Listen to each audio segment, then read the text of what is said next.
Pak. Saya telepon Ibu Susi, Pak. Rupanya anaknya juga lagi demam tinggi, jadi dia Iya, lagi kontrol biar, lewat dia VC. Sedikit Ah, VC di kamar, dia bilang. biar aja, saya rekam, kita rekamkan untuk mereka. Iya. Nah, jadi kalau seandainya itu dikotbahkan kepada orang Kristen dengan model seperti tadi, kira-kira orang Kristen akan diberkati enggak dengan model itu, dengan isi khotbahnya? Halo, Galasia 12, ini siapa? Ibu Tabita ya? Ibu Tabita kah? Galaxy A12 apa ini? Belum kelihatan, Pak. Oh, Mungkin saya sudah telepon dia. oke, biar. Nah, jadi kira-kira gimana? Menurut Nario diberkati enggak dengan yang tadi itu? Khotbah yang tadi itu? Diberkati. Diberkati ya? Gimana? Itu tentang jangan menuhankan apa ini kayak popularitas ya. Berkati sih cuma terlalu membahas kebanyakan tidak lagi membahas Tuhan begitu dan Loh, dia membahas Tuhan loh tadi itu. Kan di Cuma Allah. Fokus kepada Allah, mengandalkan Allah. Iya. Kan begitu? Kristosentris. Nah sekarang pernah enggak mendengar khotbah begitu di gereja? Jarang. Jarang ya? Tapi kira-kira kalau itu dikhotbahkan di gereja, sejalan enggak dengan Alkitab? Sejalan lah, Pak. Sejalan ya? cuma sih ada kayak sekarang biasa saya perhatikan.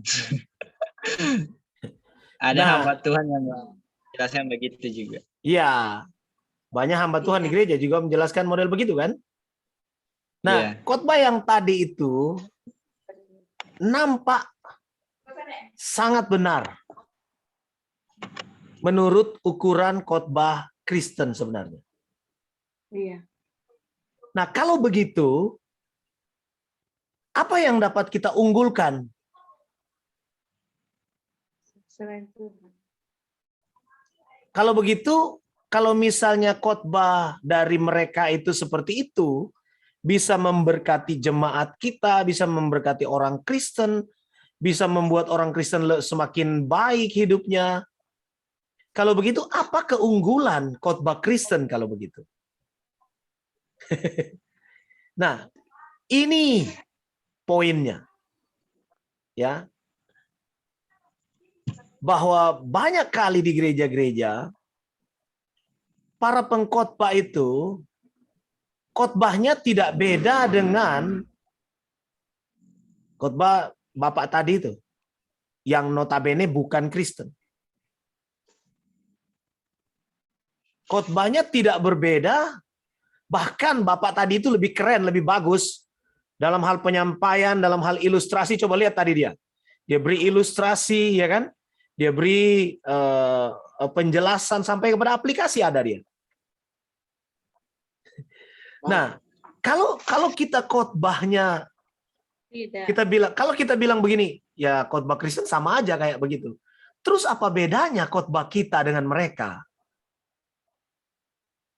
Dan bagaimana bisa orang datang bertobat di dalam kekristenan kalau kita punya prinsip bahwa ya sama aja dengan dia, atau cara berkhotbah kita, para pengkhotbah seperti itu aja gitu.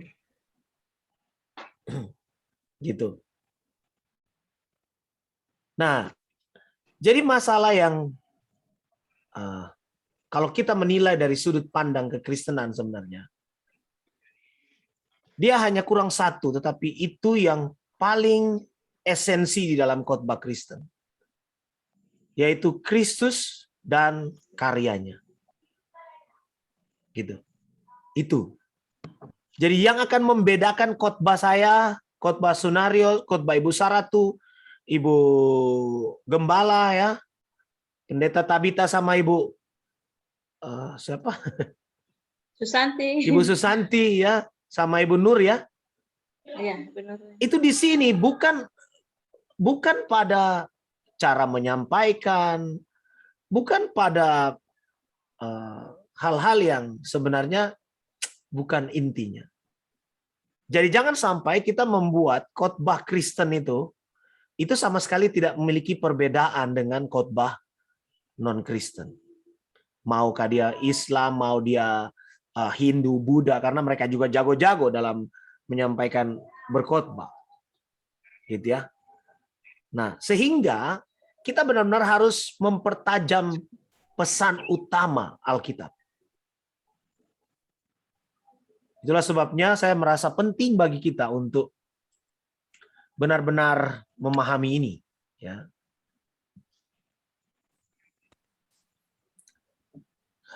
Khotbah kristosentris. Ini saya mengikuti seminar ini pada tahun 2016 yang lalu ya.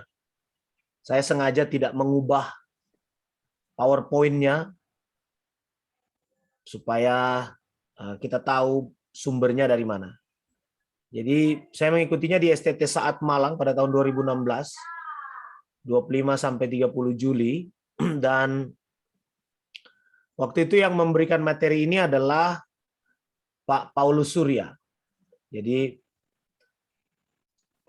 dan saya sudah minta izin untuk membagikannya. Dia juga mendorong untuk kita melakukan ini kepada para mahasiswa, membagikannya. Nah, John Chapman, ya, dalam bukunya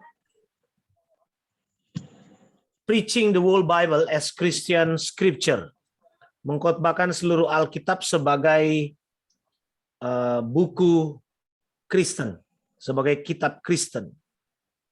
Dia mengatakan begini, jika ada orang yang tidak percaya Yesus, setuju dan dapat menerima khotbah kita sepenuhnya tanpa bertobat. Ngerti maksudnya? Jadi, kalau ada orang yang tidak percaya Yesus, dengar kita khotbah, lalu kemudian dia setuju dengan isi khotbah kita, tapi dia tidak terima Yesus, dia tidak bertobat. Nah, kalau ada yang seperti itu, maka dapat dikatakan bahwa khotbah kita bukanlah khotbah Kristen. Dia mengosongkan itu. Bukanlah khotbah yang alkitabiah, bisa dibilang begitu. Bukanlah khotbah yang seharusnya dikhotbahkan. Itu John Chapman. Lalu kemudian Brian Chappell. Nanti di video yang akan saya bagikan nanti di grup, saya kirim linknya. Itu ada John Chapman, Brian Chappell di situ ya. Nah, dia bilang begini. Perintah moral dan koreksi pribadi yang tidak terhubung ke Kristus adalah titik-titik secara rohani walaupun menghasilkan perubahan perilaku. Gitu. Itu hanya semacam nasihat, semacam moralisme, ya. Hanya apa? Bukanlah sesuatu yang menjadi inti. Gitu. Ya. Nah, itu Brian Chappell. T.L. Wilkinson mengatakan, bahkan jika seorang rohaniwan memegang pandangan yang benar tentang Kristus dan keselamatan, ia dapat jatuh ke dalam moralisme ketika ia menekankan tuntutan moral dalam renungan khotbahnya, tetapi gagal mengaitkannya dengan keselamatan Allah dalam Kristus. Gitu. Tim Keller, jika kita tidak melihat hubungan suatu bagian firman Tuhan dengan kisah keselamatan dalam Kristus, maka sebenarnya kita belum sungguh-sungguh memahami bagian firman tersebut. Gitu. Ini ada sama saya bukunya ya. Buku Timothy Keller ini. Jadi seorang pengkhotbah harus melihat, harus dapat menemukan, karena memang itu pesan Alkitab, hubungan dari semua teks dari Kejadian sampai Wahyu dengan Kristus. dan karyanya, yaitu keselamatan.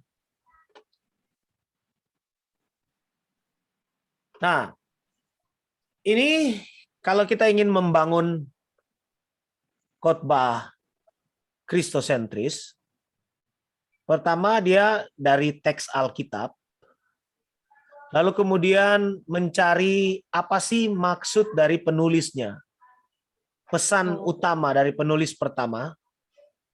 Lalu kemudian kita mencari bagaimana tema ini dipenuhi di dalam Kristus. Ini kalau misalnya kita khotbah dari perjanjian lama ataupun perjanjian baru, kita cari tahu dulu apa maksud penulis ini menulis bagian itu. Kita mencari amanat teksnya seperti yang kita sudah pelajari minggu yang lalu ya. Itu amanat teks. Ya, setelah kita kelola seperti itu, lalu kemudian kita cari bagaimana teks itu terhubung dengan Kristus. Makanya di dalam bagian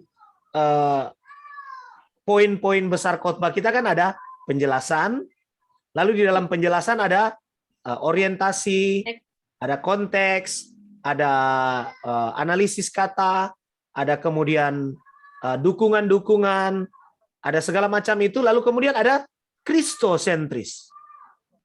Nah, di situ kita menempatkan kristosentris karena setelah kita mempelajari teks itu dan menemukan apa maksud penulis dengan teksnya, kita menghubungkannya dengan Kristus. Apa hubungan bagian itu terhadap Kristus ataupun karyanya? Gitu. Lalu di bagian keempat kita buat aplikasinya. Seperti itu. Jadi polanya seperti itu terus.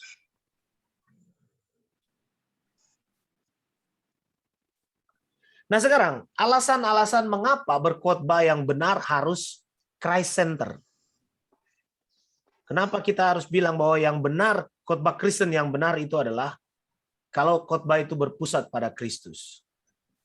Pertama, inti atau fokus Alkitab adalah diri Yesus Kristus dan anugerah keselamatan di dalamnya. Itu intinya. Alkitab sepanjang perjanjian lama sampai perjanjian baru. Kejadian sampai Wahyu, 66 kitab. Itu semua sebenarnya sedang membicarakan Yesus Kristus dan anugerah keselamatan di dalamnya. Yohanes 5, coba kita baca ya. Coba cek masing-masing bisa buka Alkitab. Bisa ganti-gantian, yang lain buka. Yohanes 5, 39, 40. Lukas 24.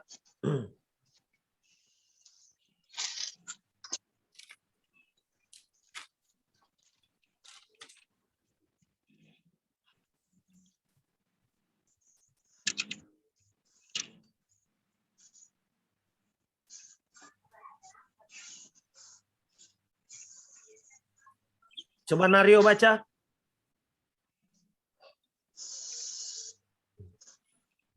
Injil Yohanes pasal 5 ayat 39 sampai 40. Ya. Ayat 39. Kamu menyelidiki kitab-kitab suci sebab kamu menyangka bahwa olehnya kamu mempunyai hidup yang kekal. Tetapi walaupun kitab-kitab suci itu memberi kesaksian tentang aku, namun kamu tidak mau datang kepadaku untuk memperoleh hidup itu. Yes. Apa dikatakan tentang dirinya? Di mana dicatat? Dalam kitab-kitab suci itu bicara tentang perjanjian lama. Lukas 24 ayat 27. Ibu Saratu, silakan.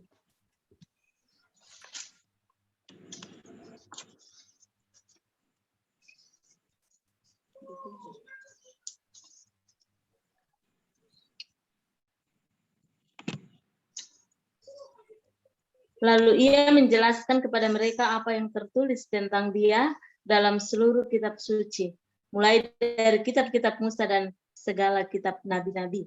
Sekarang 44 sampai 47.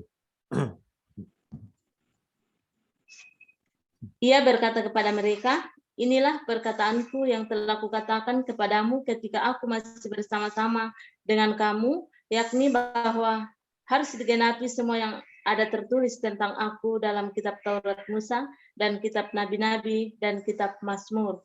Lalu ia membuka pikiran mereka sehingga mereka mengerti kitab suci. Katanya kepada mereka, ada tertulis demikian, sampai 47, Pak. Terus, 47. Mesias harus menderita dan bangkit dari antara orang mati pada hari yang ketiga. Dan lagi dalam namanya berita tentang pertobatan dan pengampunan dosa harus disampaikan kepada segala bangsa mulai dari Yerusalem. Nah, itu ya, jelas sekali Yesus yang mengatakan ini. Bahwa dia adalah pusat dari seluruh kitab suci. Apa yang dicatat sepanjang kitab-kitab Musa, kitab nabi-nabi, Mazmur ya. Ada 3 yang dia katakan di sana. Itu adalah tentang dia. Kisah Rasul 10 ayat 43. Ibu Tabita boleh silakan.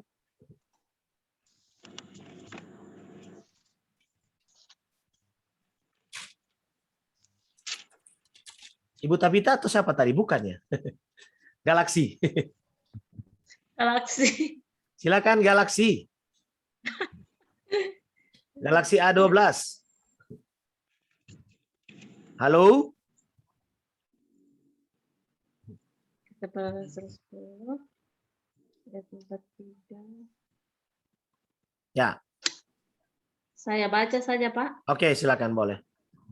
Tentang dialah semua nabi bersaksi bahwa barang siapa percaya kepadanya, ia akan mendapat pengampunan dosa oleh karena namanya. Nah, itu ya. Tentang siapa? Tentang dia. Tentang Yesus. 2 Timotius 3 ayat 15. Nario aja lagi.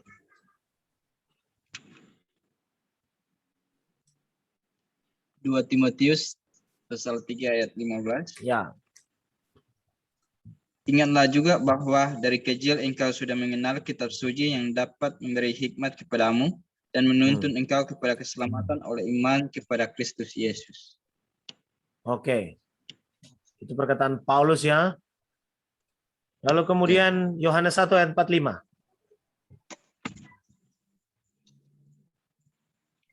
Filipus bertemu Yohanes 1 Ya. ayat 45.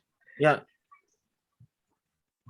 Filipus bertemu dengan Nathanael dan berkata kepadanya, kami telah menemukan dia yang disebut oleh Musa dalam kitab Taurat dan oleh para nabi, yaitu Yesus, anak Yusuf dari Nazaret. Yes. Jadi ini menunjukkan bahwa inti atau fokus Alkitab adalah diri Yesus Kristus dan anugerah keselamatan di dalamnya. Para murid memang awalnya, kalau kita lihat dalam pertemuan pertama, dalam Yohanes 1 itu, mereka sebenarnya tahu bahwa dia. Tapi setelah perjalanan banyak keraguan-raguan, tetapi mereka tetap progres. Bahkan sampai Yesus naik ke surga, mereka semua mengerti persis bahwa Yesus adalah Mesias yang dijanjikan di sepanjang perjanjian lama.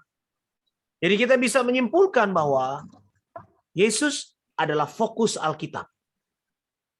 Yesus dan anugerah keselamatan yang di dalam dirinya, yang dia bawa, misinya, karyanya. Nah, kalau kita coba lihat the big picture of the Bible ya, atau gambaran besar dari Alkitab itu seperti ini. Pertama kita menemukan dari Kejadian pasal 3 ya, kejatuhan dalam dosa. Ya kan? Apa yang terjadi ketika mereka jatuh dalam dosa? Rusak secara total. Tidak bisa mendapatkan keselamatan. Mereka tidak punya cara. Dengan usaha tidak bisa. Lalu kemudian di zaman Ishak, ya. Jadi kalau kita baca sepanjang perjalanan ada kejatuhan, kisah kejatuhan manusia. Dosa masuk mulai dari pasal 3 itu terus sampai kepada Wahyu pasal Wahyu 19 ya. 20, Wahyu 20. Hanya ada 4 pasal di dalam Alkitab yang bicara tentang suasana di mana tidak ada dosa. Kejadian 1, 2 dan Wahyu 21, 22. Hanya itu. Sisanya semua bicara tentang dosa. Nah, setelah itu coba kita lihat. Ishak, tentang Ishak, bagaimana Ishak mau dipersembahkan. Ada konsep pengganti di sana. Sebenarnya sebelum-sebelum itu sudah ada juga gambaran-gambaran tentang itu. Yakub, Yusuf, ya. Lalu kemudian Yosua masuk ke dalam tanah Kanaan, dia memimpinnya. Hakim-hakim ingin menunjukkan bahwa bisa dibilang tidak ada hakim yang seperti Yesus. Mereka semua adalah hakim-hakim yang cacat, yang diberi kepercayaan tapi jatuh, yang tidak sempurna. Sebenarnya ingin menunjukkan bahwa nanti ada hakim yang adil, gitu kan? Hakim yang sempurna. Samuel juga begitu, imam dan nabi. Saul, raja, Salomo, Yehuda itu terpecah menjadi Rehabeam. Israel menjadi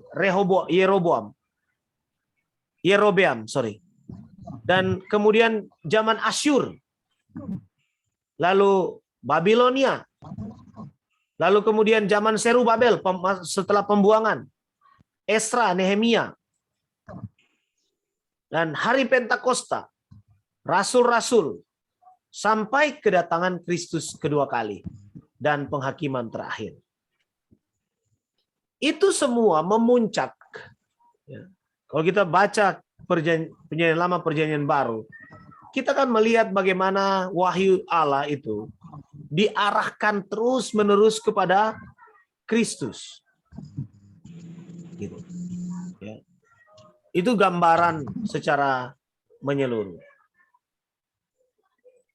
Lalu alasan yang kedua, dalam perjanjian baru, berita Injil, artinya Kristus dan karyanya, itu berita Injil ya. Kita tahu berita Injil itu kalau dari kata evangelion, evangelion itu kata benda yang biasanya orang kalau mau mengumumkan kemenangan, orang berperang lalu kemudian mereka menang, pasukannya menang, seseorang akan lari ke istana atau ke tempat di mana senatnya berkumpul di dalam kota, kemudian diumumkan, diteriakkan evangelion, kabar kemenangan, kabar baik, kemenangan, ya. Dan itu yang dibawa. Dalam perjanjian baru berita Injil ini, Kristus dan karyanya, itu bukan hanya dikotbahkan kepada orang-orang yang tidak percaya, tetapi juga kepada orang-orang yang telah percaya. Masalah kita apa sekarang? Ada hamba-hamba Tuhan yang berpikir begini, oh, kalau dia sudah Kristen, tidak perlu lagi dikotbahkan Injil. Kenapa harus dikait-kaitkan dengan Kristus? Gitu ya. Kita khotbahkan saja tentang bagaimana bijaksananya Salomo, bagaimana kepahlawanan Daud, bagaimana kecantikannya siapa itu? Kesia, anak Ayub, dan seterusnya. Karena apa? Karena berpikir bahwa orang Kristen tidak butuh Injil lagi. Tetapi sebenarnya dalam perjanjian baru itu, Paulus memberitakan Injil kepada orang-orang yang sudah percaya. Lihat apa yang dia sampaikan kepada jemaat di Roma. Coba buka Roma pasal 1 ayat 7. Ayat 15 dan ayat 16.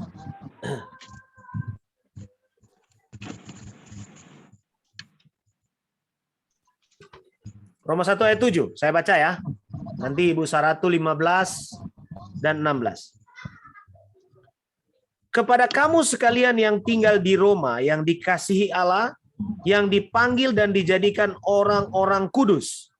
Kasih karunia menyertai kamu dan damai sejahtera dari Allah Bapa kita dan dari Tuhan Yesus Kristus. Ini identitas orang Roma, bahwa mereka adalah orang yang sudah percaya Yesus. Ayat 15, Ibu silakan. Itulah sebabnya aku ingin untuk memberitakan Injil kepada kamu juga yang diam di Roma. Sebab aku mempunyai keyakinan yang kokoh dalam Injil, karena Injil adalah kekuatan Allah yang menyelamatkan setiap orang yang percaya, pertama-tama orang Yahudi, tetapi juga orang Yunani. Nah, lihat itu, ya. Bahkan kepada orang Roma yang sudah percaya, Paulus masih ingin memberitakan Injil. Gitu ya, memberitakan bahwa Kristus mati di atas kayu salib, kemudian untuk menyelamatkan orang berdosa yang percaya. 1 Korintus 1 ayat 22-23, coba Naryo.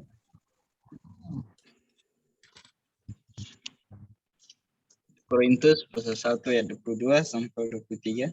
Ya, Orang-orang Yahudi menghendaki tanda dan orang-orang Yunani mencari hikmat. Tetapi kami memberitakan Kristus yang disalibkan, untuk orang-orang Yahudi suatu batu sandungan dan untuk orang-orang bukan Yahudi suatu kebodohan. ya, betul.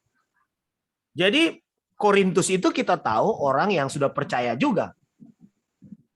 Bahkan dia menyapanya dengan orang-orang kudus di Korintus. Mereka tapi mereka jatuh dalam dosa, ya. Kemudian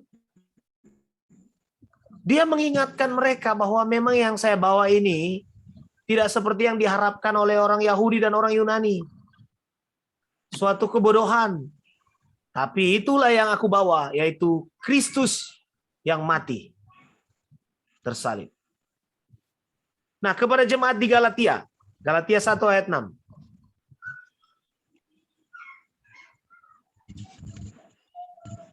Aku Sampai heran bahwa kamu begitu lekas berbalik daripada Dia yang oleh kasih karunia Kristus telah memanggil kamu dan mengikuti suatu Injil lain yang sebenarnya bukan Injil. Hanya ada orang yang mengacaukan kamu dan yang bermaksud untuk memutarbalikkan Injil Kristus. Tetapi sekalipun kami atau seorang malaikat dari sorga yang memberitakan kepada kamu suatu Injil yang berbeda dengan Injil yang kami beritakan kepadamu, terkutuklah dia. Yes, ya. Paulus tegas. Dia bilang, aku heran. Kenapa kamu terlalu cepat berbalik? Berbalik kepada Injil yang bukan Injil, gitu kan? Gitu. Jadi manusia kita, orang Kristen itu ya, kadang-kadang meskipun dia sudah tahu bahwa keselamatan itu hanya ada dalam Yesus, dia seringkali jatuh dalam yang namanya moralisme. Pemikiran bahwa keselamatan itu harus dia capai dengan kekuatannya, itu selalu menghantui dia. Dan selalu dia jatuh ke sana, selalu cenderung ke sana hatinya. Itulah sebabnya kita harus bicara Injil. Yang ketiga, untuk membedakan dengan pengajaran moralisme. Ya, moralisme itu artinya orang yang mengajarkan moralitas, itu yang utama, yang tinggi. Bahkan keselamatan itu harus didapat dengan cara memiliki moral yang baik, seperti tadi yang khotbah di awal kita dengar tadi itu. Iya kan? Tidak beda kalau khotbah kita seperti itu. Kalau kita berkhotbah secara moralisme, kita tidak berbeda dengan pengkhotbah yang saya putar tadi di awal. Martin Luther, ini masih terjadi perdebatan ya, apakah Martin Luther pernah mengatakan ini. Tapi sebenarnya prinsip yang dia sampaikan mirip ya dengan ini.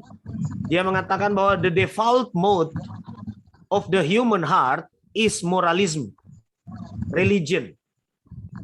Artinya mode awal atau mode pabriknya itu, atau kecenderungan hati manusia itu adalah moralisme atau agama. Gitu. Contoh gini ya, kita jemaat itu senang dengan ritual-ritual yang tetap, betul enggak? Misalnya kalau ibadah itu harus ada menyanyi dengan gitar atau alat musik. Nah, kalau ibadah itu kita harus ada berdirinya, lalu duduknya, harus ada liturginya, ya kan? Aturan-aturannya enggak boleh dilanggar gitu.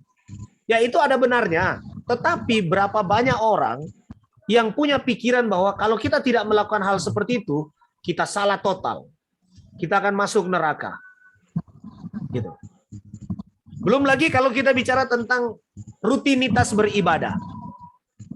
Ada orang yang berpikir, oh saya harus pergi ke gereja. Kalau tidak, wah saya enggak enak rasanya kalau enggak pergi ke gereja. Nanti berkurang pahala dan lain sebagainya. Jadi setiap hari Minggu dia pergi ke gereja.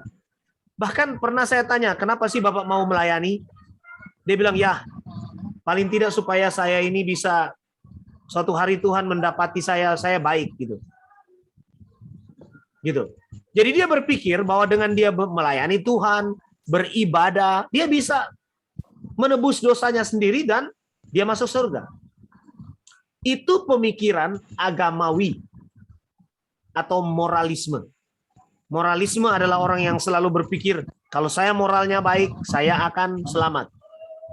Kalau saya rajin beribadah, mengikuti semua tata aturan gereja dan lain-lain, saya akan selamat. Itu religion, agamawi.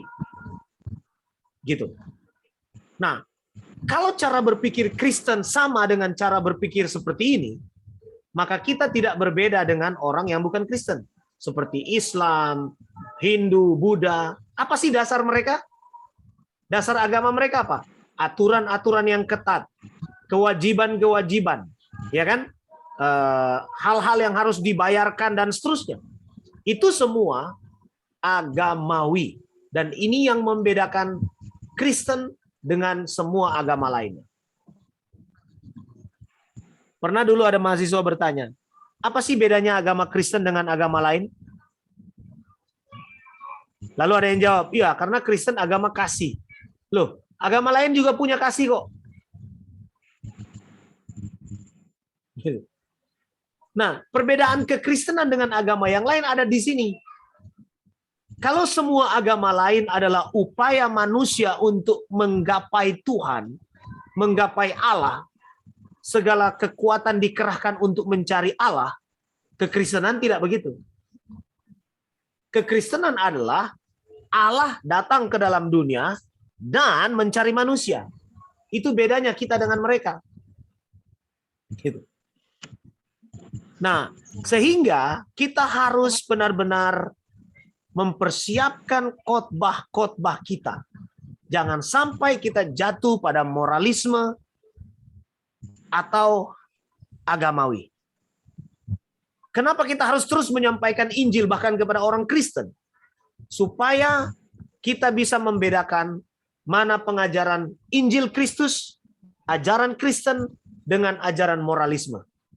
Supaya jemaat tidak cenderung berbalik kepada pengajaran moralisme. Seperti orang Galatia itu, yang dikeluhkan Paulus dengan berkata apa? Aku heran, betapa cepatnya kamu berbalik, gitu kan?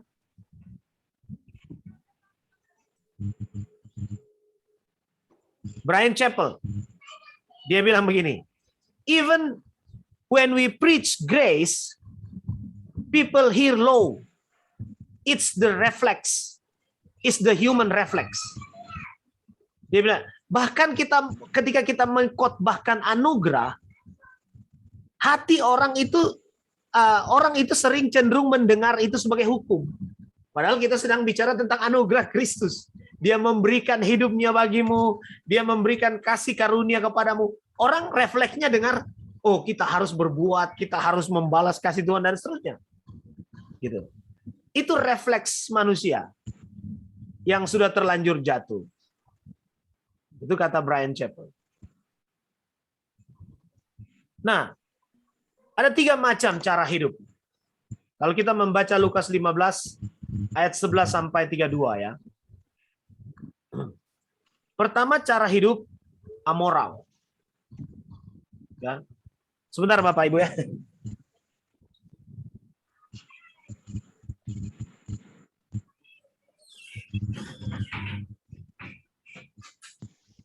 Apa ini galaksi?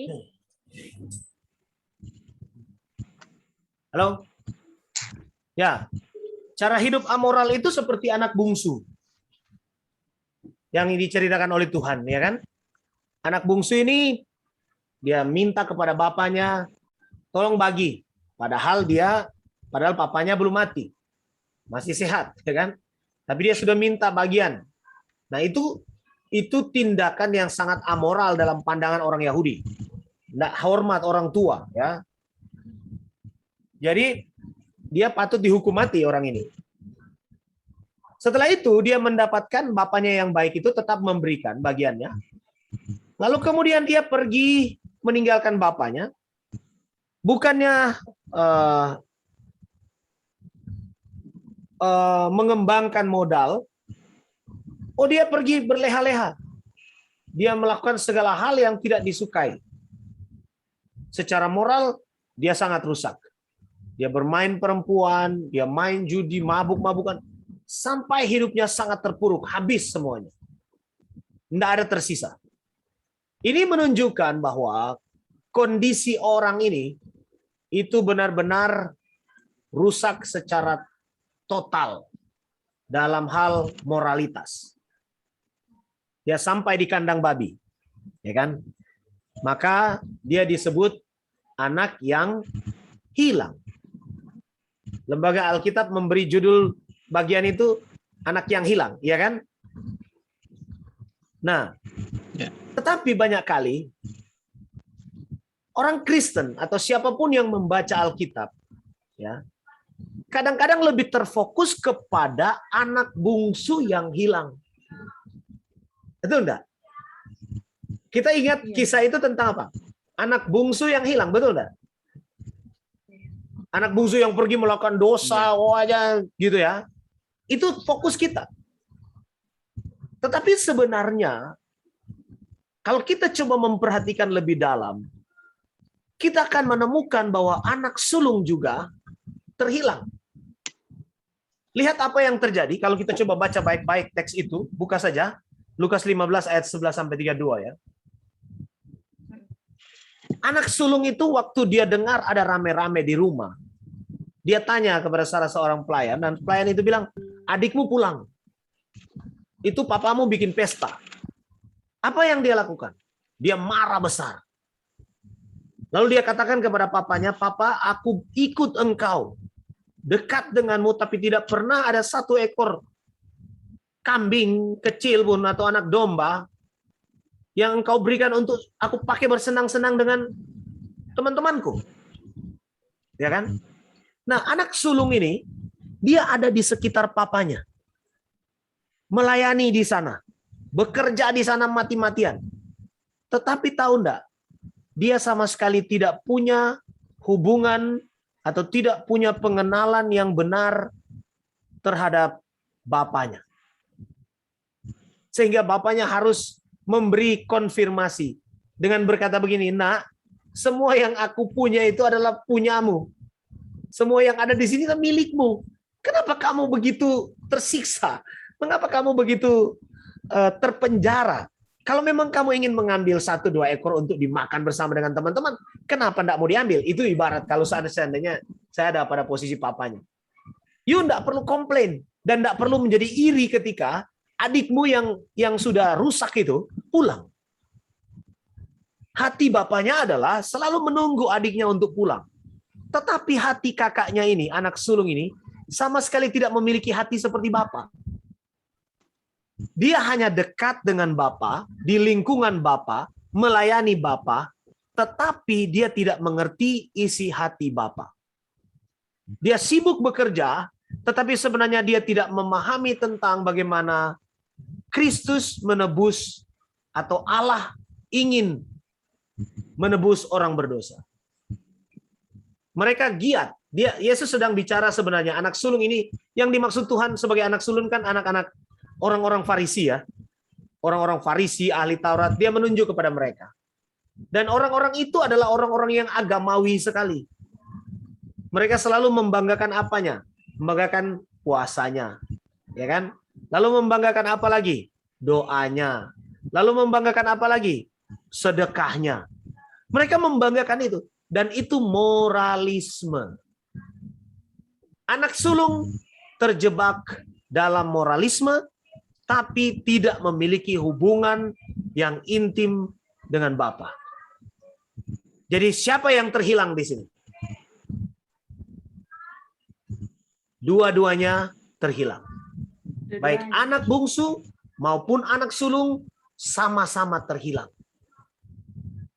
Kalau kita coba menariknya kepada zaman sekarang, siapa anak bungsu di antara kita? Ya, kita yang hidupnya tidak bermoral. Yang hidup dalam pergaulan seks bebas misalnya. Yang hidup dalam kemabukan, perjudian, tidak takut Tuhan, tidak ke gereja dan seterusnya. Menipu, korupsi, semua ada dalam kelompok anak bungsu, amoral. Lalu siapa anak sulung yang terhilang itu di antara kita? Tentu saja banyak. Kita yang seringkali merasa saya lebih baik daripada orang lain. Kita yang seringkali merasa saya sudah cukup saleh. Saya rajin ke gereja, saya melayani Tuhan. Tetapi kalau semua itu terfokus pada diri kita, bukan karena kita sedang melakukan kehendak Bapa dan berusaha untuk menarik adik bungsu kita masuk ke dalam gereja, diselamatkan, maka kita adalah anak-anak sulung yang terhilang. Gitu. Itu dua cara hidup yang pertama. Lalu kemudian kita bisa menyimpulkan terus cara hidup yang ketiga yang bagaimana? Cara hidup yang benar. Cara hidup seperti apa yang Yesus ingin katakan di situ, yaitu hati Bapa. Cara hidup yang dekat dengan hati Bapa. Mengerti, punya hubungan kasih sayang yang intim antara Bapa dan anak. Gitu. Bapa yang mau mengorbankan harga dirinya, bahkan melindungi anaknya yang amoral tadi itu, jangan dia dirajam batu oleh orang-orang. Cara hidup seperti itu. Cara hidup seperti Yesus. Yesus memiliki hati yang dekat dengan Bapa, bukan? Dia bangun pagi-pagi, berdoa, bicara kepada Bapanya, bahkan malamnya juga begitu, bahkan ketika malam di Taman Getsemani, dia datang berlutut di hadapan Bapa lalu berkata, Bapa, jikalau kiranya mungkin cawan ini lalu. Setelah itu dia berkata, kehendak-Mu lah yang jadi.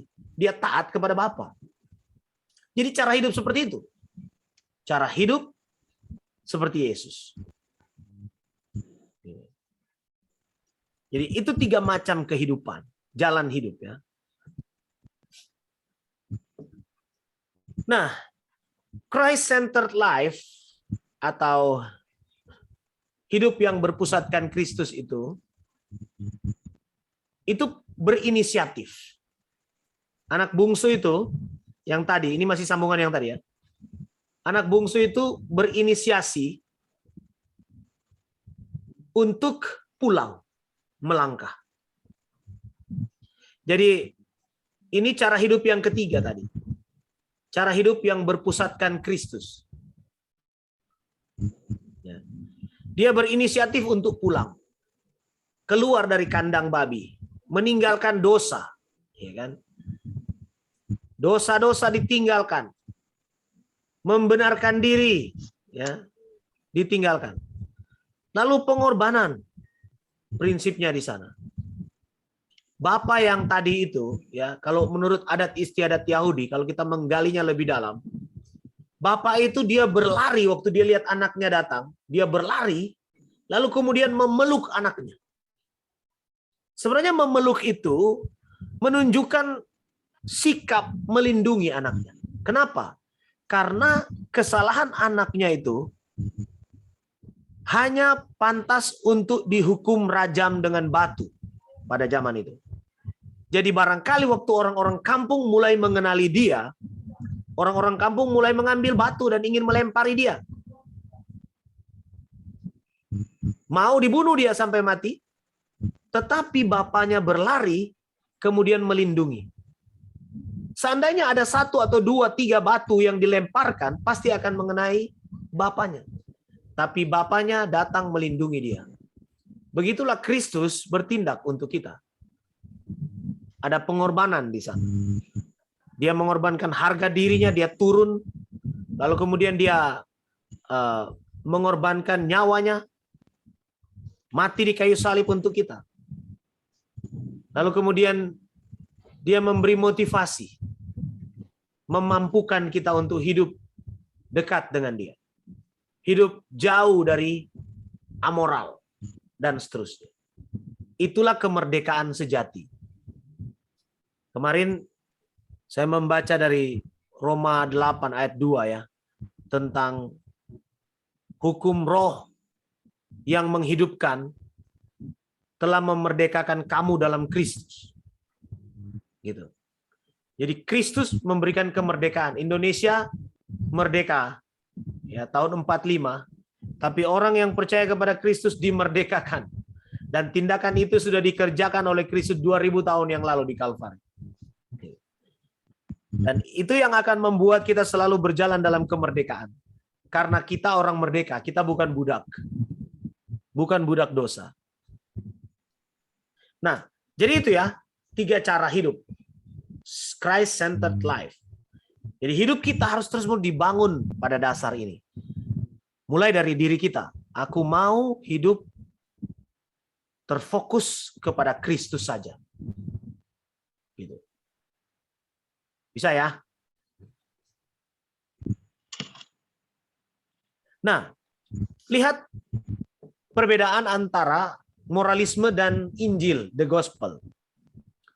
Kalau moralisme itu supaya, tapi gospel atau Injil itu karena. Jadi gini, moralisme itu punya prinsip saya harus berbuat baik, saya harus hidup bermoral supaya saya selamat. Betul enggak? Jadi segala upaya yang saya lakukan untuk mendapat tujuan ini. Tapi Injil tidak begitu.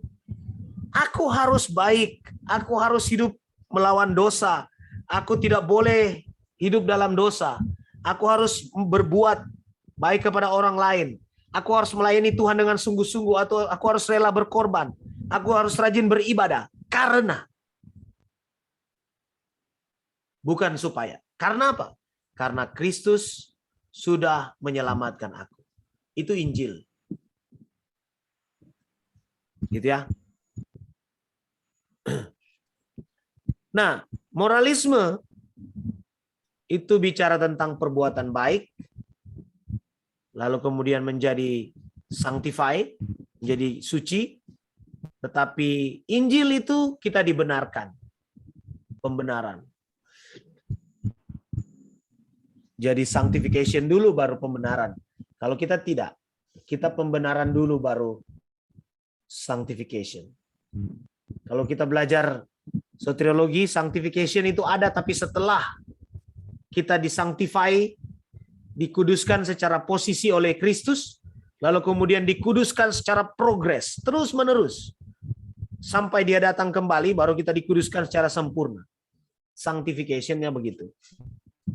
Lalu kemudian, orang yang punya pikiran moralisme, itu memiliki rasa takut dan rasa tidak aman. Ketika, contoh aja, ketika ditanya ya, Anda kira-kira kalau mati masuk mana? Dia mungkin akan berkata, saya masuk neraka. Kebanyakan orang yang saya tanyai, kalau misalnya ikut katekisasi ya, kelas katekisasi, kebanyakan yang saya tanyai, anak-anak muda itu berkata, aku pasti masuk neraka. Padahal apa? Padahal dia sudah Kristen sejak lahir loh. Sejak nenek moyangnya dia Kristen. Tapi dia tidak punya pegangan keselamatan. Dia rasa takut. Dia tidak aman. Gitu. Orang yang ada di dalam Kristus, orang yang mengerti bahwa dia diselamatkan oleh darah Kristus, bukan karena perbuatan baik. Oh, dia akan bebas merdeka. Dia tidak punya rasa takut semacam itu. Dia hidup dalam ucapan syukur. Dia bersuka cita. Nah, itulah sebabnya kita harus mengkhotbahkan Injil. Untuk membuat semua orang yang mendengar kita mengerti bahwa dia harus hidup benar dengan ucapan syukur dan sukacita. Bukan untuk selamat, karena Kristus sudah menyelamatkan. Alasan yang keempat, hanya berita firman Tuhan yang Christ-centered yang akan membawa perubahan hidup yang sejati. Gini ya Bapak Ibu, mungkin kita sering mendengar ada motivator ini jago, ya kan? Ada orang-orang yang hebat seperti memberi dorongan untuk bisnis, memberi masukan, ada tips-tips segala macam. Mungkin kita berpikir, oh saya harus ikut itu supaya saya hidup berubah dan lain-lain. Atau ada juga ibu-ibu yang berpikir begini, dia secara refleks ya, dia mengomeli anaknya sepanjang hari, berharap anaknya bisa berubah dengan omelan-omelannya. Tidak ada orang yang bisa mengubah orang lain, tidak ada. Saya, Sunario, Ibu Saratu, Ibu Tabita, kita tidak punya kapasitas untuk mengubah orang lain. Tidak ada. Mau nasihat kita sebaik apapun, tidak akan bisa mengubah orang lain. Mengubah hidup orang lain. Gitu. Hanya firman Tuhan, hanya Yesus yang bisa membawa perubahan yang sejati. Apa yang seharusnya menjadi sasaran utama suatu khotbah? Sasarannya adalah the basic need of human heart. Kebutuhan dasar hati manusia. Kita harus pahami, human basic problem itu apa? Atau masalah dasar manusia itu apa? Masalah dasar manusia kan sebenarnya dosa ya. Betul enggak? Jatuh dalam dosa. Dosa itu masalah dasar kita. Iya. Enggak ada orang yang enggak berdosa. Lalu kemudian kebutuhannya apa? Basic need of human heart apa? Anugerah. Keselamatan itu yang mereka butuhkan. Betul enggak? Hanya keselamatan yang mereka butuhkan. Hatinya butuh keselamatan. Tunggu, Papa masih mengajar. Jangan dulu. Nah, jadi kebutuhan dasar hati manusia adalah keselamatan di dalam Kristus. Gitu. Dan hanya khotbah yang berpusatkan Kristus itu yang bisa memenuhinya. Itulah sebabnya Blaise Pascal bilang begini, meskipun engkau memiliki seisi dunia ini, sesungguhnya di dalam hati manusia itu ada sebuah lorong yang kosong. Tidak bisa diisi oleh apapun, kecuali oleh Sang Pencipta itu sendiri. Gitu.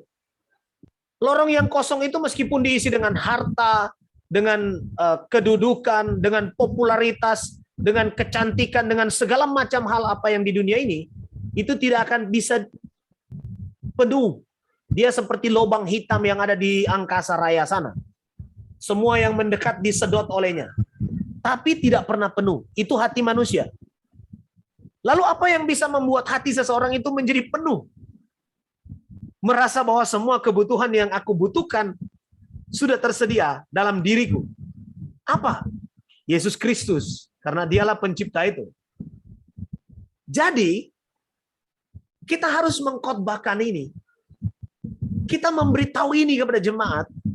Kalau ingin melihat jemaat yang kita layani bertumbuh secara benar, bertumbuh secara rohani, semakin hari semakin dewasa ke arah Kristus, kita harus berkhotbah secara Kristosentris. Christ-centered preaching. Hati-hati dengan 3 pendekatan ini. Be like. Jadi seperti, misalnya, jadi seperti Daud. Jadilah berani seperti Daniel. Ya kan? Seperti lagu-lagu rohani anak sekolah minggu kadang-kadang menjebak juga. Beranilah seperti Daniel. Lagu-lagu itu menjebak mereka hanya untuk berfokus kepada tokoh-tokoh ini. Be like, be good, be more disciplined. Ya kan? Nah, orang-orang yang berkhotbah seperti ini itu sebenarnya sedang mengarahkan jemaat bahwa kamu itu orang yang bisa, kamu hebat, kamu pokoknya luar biasa dan seterusnya.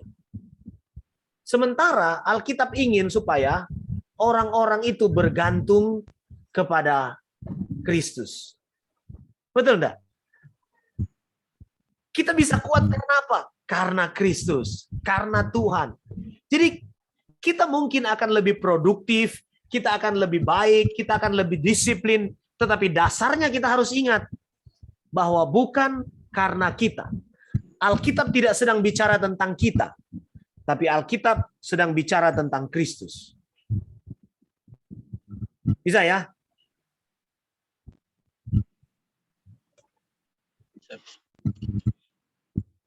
Oke, sekarang bagaimana mengenali berita Injil Berita Injil itu, ingat ya, adalah Kristus dan karyanya. Jadi tentang pribadinya sebagai Tuhan dan Juru Selamat, dan karyanya. Karyanya seperti menyelamatkan kita, memberi makan 5.000 orang. Nah, tapi yang utama adalah karya keselamatan ya, dan seterusnya.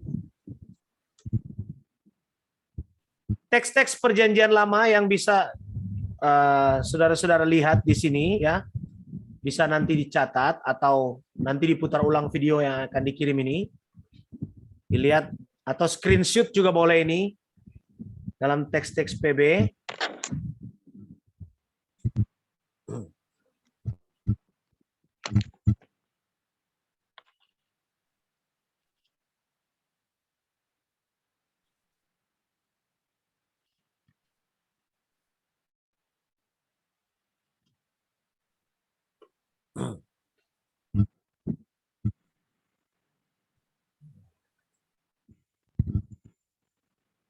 Nah, kalau dalam teks-teks Perjanjian Lama ya,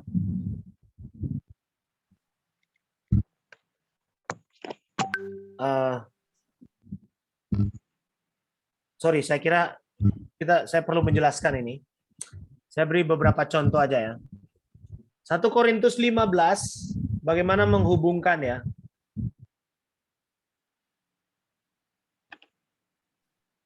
Ayat 58.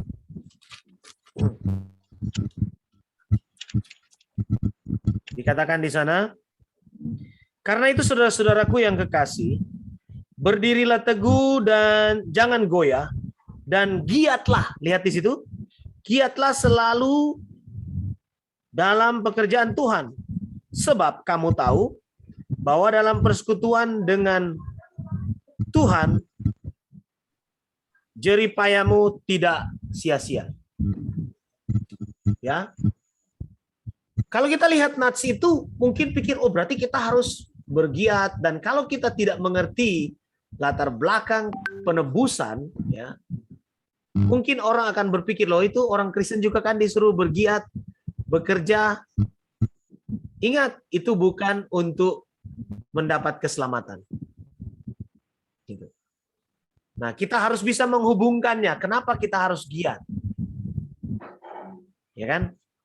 Alasannya bukan supaya, tetapi karena.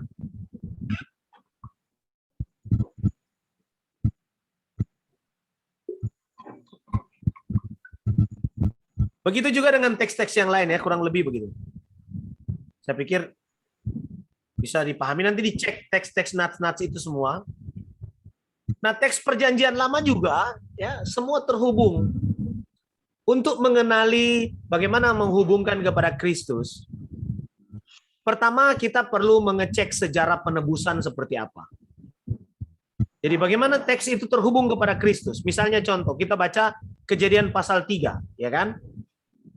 Dikatakan keturunannya akan meremukkan kepalamu. Ya kan? Keturunannya. Lalu kemudian sejarahnya bagaimana setelah itu? Lahir anak-anaknya terus menerus, bagaimana Tuhan menebus Israel dari tanah Mesir, membawa mereka keluar, lalu setelah mereka dibawa keluar, lalu Tuhan berkata kamu harus beribadah dan seterusnya. Jadi sejarah penebusan bisa kita runut. Misalnya kita bertanya, kenapa sih Tuhan menjaga suku Israel sebegitu rupa? Mereka tidak diizinkan musnah, dilindungi oleh Tuhan. Meskipun mereka tegar tengkuk, ya, karena ada sejarah penebusan bahwa Yesus akan lahir dari mereka. Ya. Kita membaca Injil-Injil yang dibuka dengan silsilah. Kita baca di sana nama-nama, itu semua mengarah kepada Kristus. Lalu kemudian ada janji-janji, nubuat-nubuat, dan pemenuhannya seperti apa. Alkitab yang kita punya sekarang sudah dibantu sekali dengan ada catatan-catatan di bawah. Teks-teks Perjanjian Lama sudah ditandai bahwa ini terkait dengan teks Perjanjian Baru yang ini. Yang ini terhubung dengan ini. Yang ini digenapi di sini. Kita sudah terbantu. Lalu kemudian ada lagi yang namanya tipologi. Tipologi-tipologi itu tersebar dalam Perjanjian Lama. Tipologi artinya gambaran tentang Kristus, ya, di dalam perjanjian lama, lalu kemudian tergenapi dalam diri Kristus. Kristus adalah antitipenya. Ada satu buku, saya lupa apakah saya ada bawa sini atau itu, tentang tipologi. Jadi semua tipologi dalam perjanjian lama didaftarkan. Lalu kemudian dia tunjukkan di mana penggenapannya. Itu mempermudah kita. Gitu. Tipologi misalnya seperti Yunus 3 hari dalam perut ikan, ya kan? Itu tipologi. Lalu kemudian Yusuf dijual oleh Yehuda, itu juga tipologi peristiwa Yesus dijual. Dan masih banyak lagi ya. Lalu kemudian ada lagi analogi-analogi dalam perjanjian lama yang mengacu kepada Kristus. Lalu ada tema-tema yang berulang seperti tema penebusan, tema pengorbanan. Gitu. Lalu ada juga kontras ya. Kontras itu misalnya kalau misalnya yang saya sebut tadi, kalau misalnya hakim perjanjian lama itu bercelah, berdosa, tidak bisa taat, nah dia kontras dengan Yesus. Kalau raja-raja perjanjian lama itu raja-raja yang nakal, tidak taat kepada Tuhan, dia kontras dengan Yesus sebagai raja. Nah, kita begitu menghubungkannya. Waktu kita berkhotbah tentang raja perjanjian lama yang jahat, kita bisa mengkontraskannya dengan Raja Yesus Kristus yang baik. Gitu. Saya kita bercerita, lihat ya, Raja Saul itu saudara, dia jahat sekali. Dia iri hati, dia kasar, dia bahkan berusaha berkali-kali membunuh Daud. Gitu. Kita khotbah tentang Saul, ya kan? Lalu bagaimana menghubungkannya dengan Kristus? Kita buat aja kontrasnya. Tetapi saudara-saudara, raja kita sekarang, yaitu Yesus Kristus, dia adalah raja yang lemah lembut. Dia murah hati. Dia tidak pendendam. Lihat apa yang terjadi, apa yang dia lakukan waktu dia diseret dari Taman Getsemani, disiksa.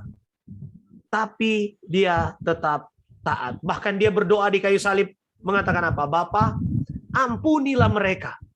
Karena mereka tidak tahu apa yang mereka perbuat. Oh, saudara, berbeda sekali dengan Saul. Saudara mau pilih raja yang seperti apa? Atau saudara mau bergantung kepada raja yang bagaimana? Gitu. Jadi itu ya. Itu mengkontraskan. Jadi dalam berkhotbah, tarik pesan kita. Mau dari PL, mau dari PB, tarik itu kepada Kristus ataupun karya-karyanya. Jangan sampai kita terjebak pada tokoh tertentu. Apalagi terjebak pada diri kita sendiri. Jangan sampai. Itu juga bisa jadikan contoh, bisa diteliti ya. Kejadian 22. Nah, ini garis besar sebagai contoh Christ Center Preaching. Ini kurang lebih sama dengan yang kita sudah pelajari kemarin ya. Kita ringkas saja. Misalnya, pertama mempelajari dan menafsir teks. Ada observasi, interpretasi ya, konteks sastra, analisa arti kata, tata bahasa, analisa latar belakang sejarah dan budaya, lalu analisa genre. Nah, setelah itu kita mencoba menemukan Christ-centered message-nya. Di mana nats itu terkait dengan Kristus. Atau bagaimana teks yang kita sudah pelajari itu terhubung kepada Kristus. Oke? Bagaimana teks ini terhubung ke sana? Apakah terhubung pada sejarah penebusan? Ataukah mungkin terhubung kepada karya penyelamatan? Ataukah mungkin terhubung pada perilaku Tuhan Yesus, sifat dan karakter Yesus? Ataukah terhubung kepada dia sebagai Mesias? Ataukah terhubung sebagai Raja dan seterusnya? Begitu caranya ya. Jadi menemukan Christ Center message seperti itu. Misalnya contoh ya, Daud melawan Goliat. Kalau kita tidak menghubungkan dengan Kristus, ya kita hanya akan mengagungkan Daud. Daud itu orang yang tangkas, dia begitu hebat, dia mengalahkan Goliat. Jadi saudara-saudara, jadilah seperti Daud, yang pemberani, yang tangkas, rajin berlatih dan lain-lain. Amin. Loh, terus Kristusnya di mana? Nah, kalau kita bicara tentang kemenangan Daud, kita bisa menariknya dengan berkata, saudara, sebenarnya pemenang terbesar di sepanjang sejarah adalah Kristus. Kenapa? Karena dia tidak hanya mengalahkan manusia seperti Goliat, raksasa seperti Goliat. Dia mengalahkan raksasa yang paling ditakuti oleh seluruh manusia di seluruh jagat raya, yaitu maut. Dia mengalahkan maut. Dia mengorbankan dirinya, tapi dia bangkit pada hari yang ketiga, dia mengalahkan maut, dan itu adalah raksasa yang paling ditakuti. Jadi kita yang percaya kepada dia tidak perlu lagi takut kepada maut. Kenapa? Karena Kristus sudah mengalahkannya.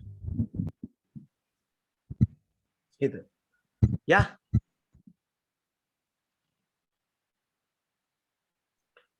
Nah, ini menemukan AT dan AK, saya kira kita sudah lewati ya.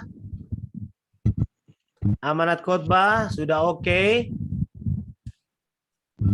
Ini menyusun pendahuluan penutup. Ini contoh ya misalnya ya.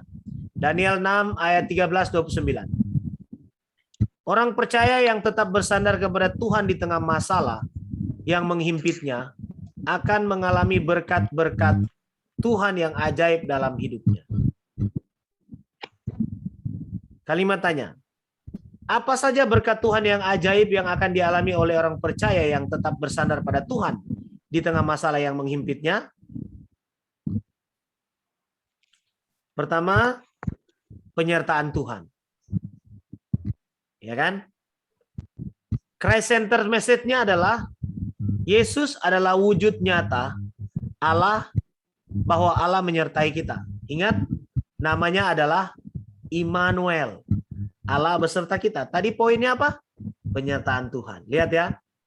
Apa saja berkat Tuhan yang ajaib yang dialami oleh orang-orang percaya yang tetap bersandar pada Tuhan di tengah masalah yang menghimpitnya?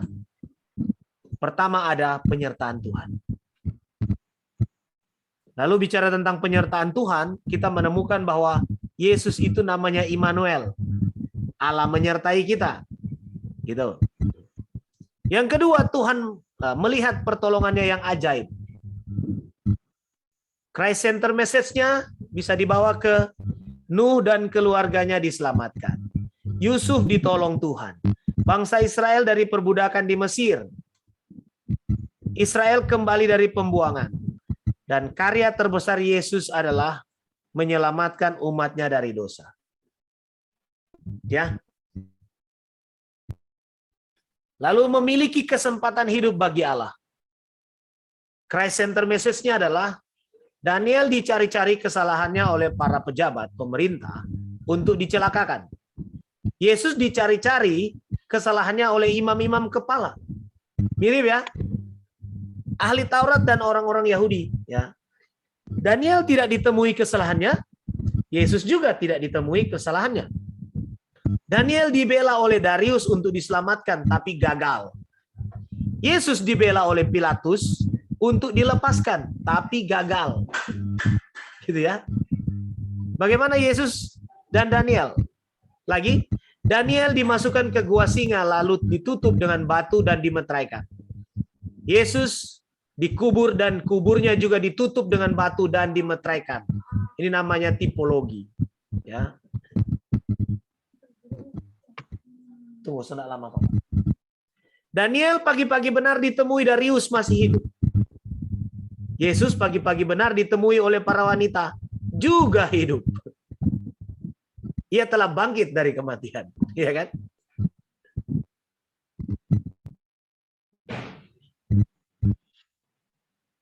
Ya. Jadi itu yang bisa saya bagikan malam ini. Coba dicek lagi teks yang sudah kita pelajari, yang sudah dibuat kemarin, ya. Bagaimana caranya terhubung kepada Kristus. Halo? Ada pertanyaan kira-kira? Silakan. Ya. Putus-putus tadi suara.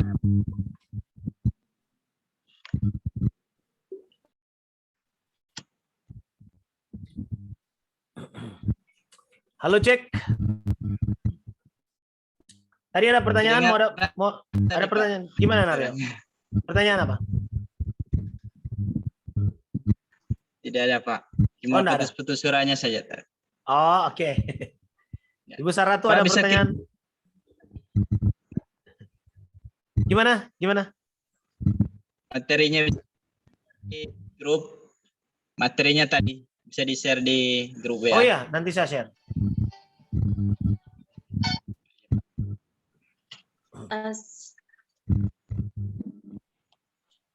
Tidak bertanya sih Pak.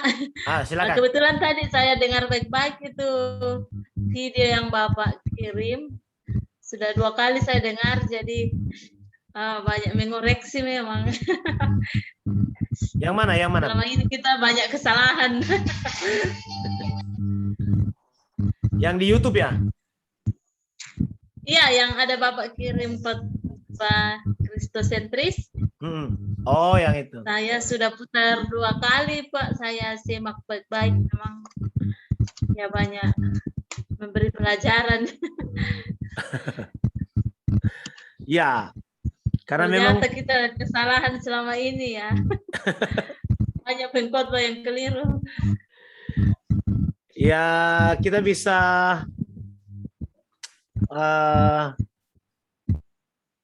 ke depan mungkin kita bisa membuat khotbah kita lebih ke arah Injil yang sesungguhnya. Jadi tanpa mengkritik orang lain, kita menunjukkan mana yang seharusnya seperti apa, gitu. Karena memang pesan para pengkhotbah masa kini yang harus dikembalikan terus, kembalikan kepada tracknya, kepada jalur yang sebenarnya. Ya, bahkan kita orang yang mengaku sebagai pengkhotbah ekspositori pun, kalau dia tidak hati-hati, dia bisa jatuh pada moralisme, gitu. Jadi seperti itu.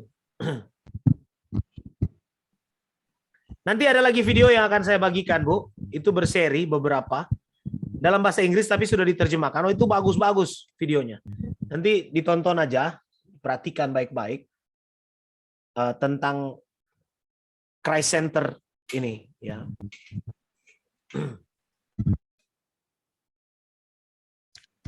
Ada komentar lagi?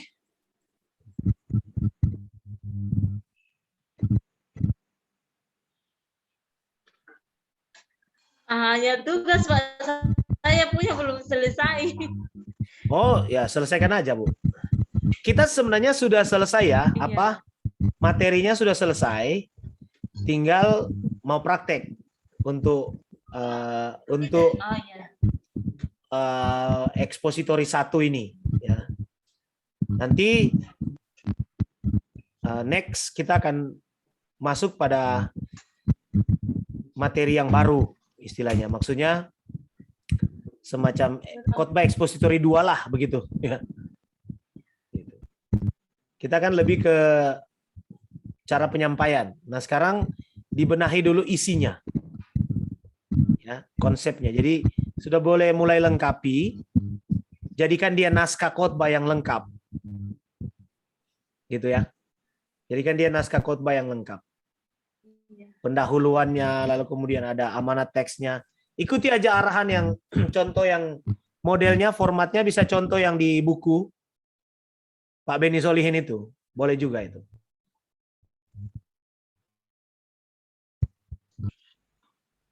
Mungkin baku. Nanti saya japri teman satu-satu Pak, kapan siap semua baru. Apa? Untuk yang kedua? Lagi untuk latihan ini.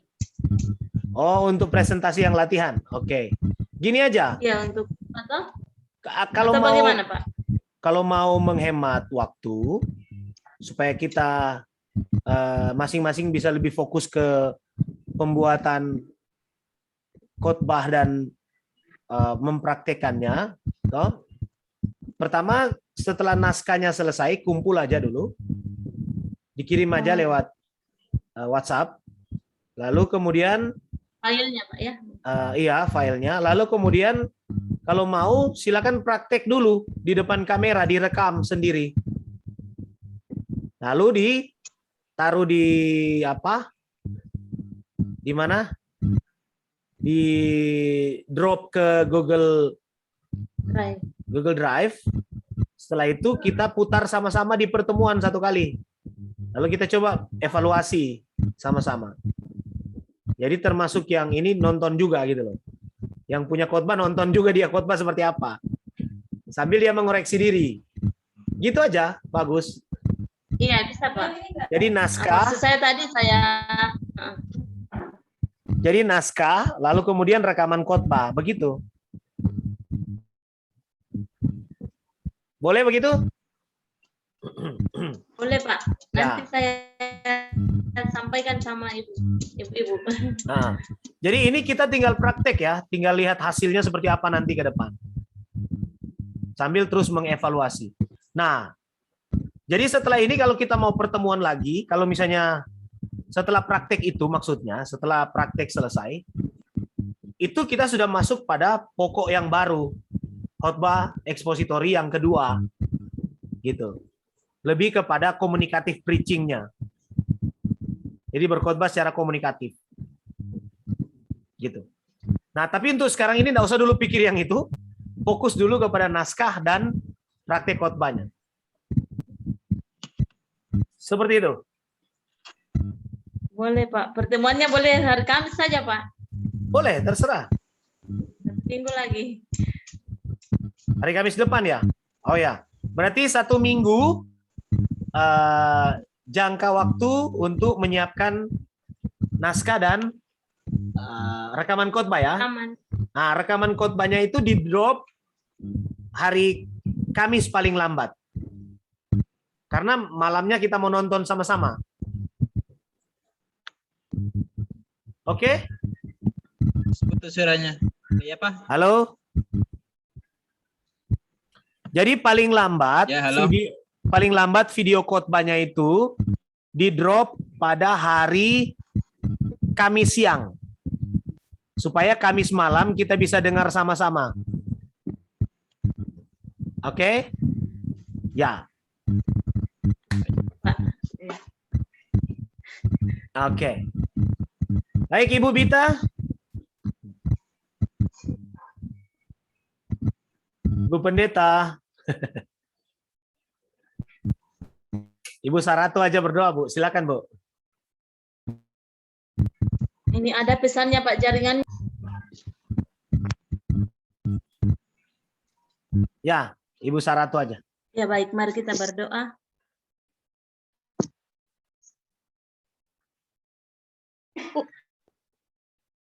Bapak Desa, kami mengucap syukur untuk pertemuan malam ini. Tuhan sudah menolong kami sehingga boleh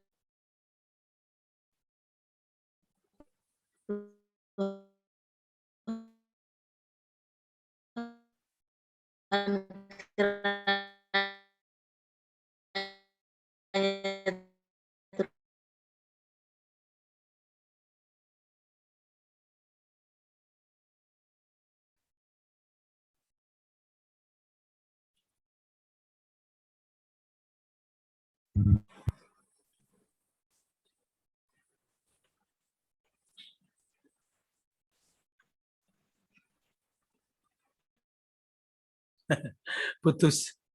Oke, begitu aja Bu ya. Terima kasih ya.